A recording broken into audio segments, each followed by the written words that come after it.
Germany. He's the man who was having the tough time last year, who said I need to make some changes, and he did. He is Florian Angert, who is celebrating in the last section of the goal.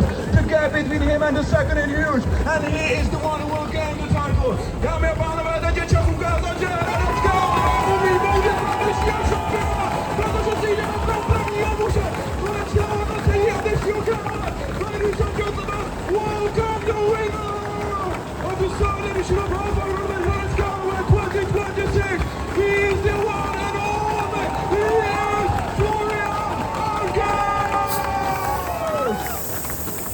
Je to tady, Florian právě v tuto chvíli zdvihá nad hlavou tu pásku se stylovým motivem a je vítězem třetího ročníku Half Ironmana tady v Hradci Králové výsledným časem 3 hodiny 38 minut a 52 vteřin a ředitel závodu mu v tuto chvíli předává zlatou medaili, samozřejmě vodu, ale Florian vypadá v naprosté pohodě, moc si závod užívá.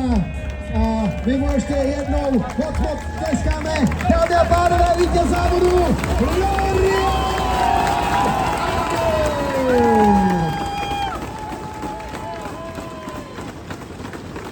Ironman je brutální.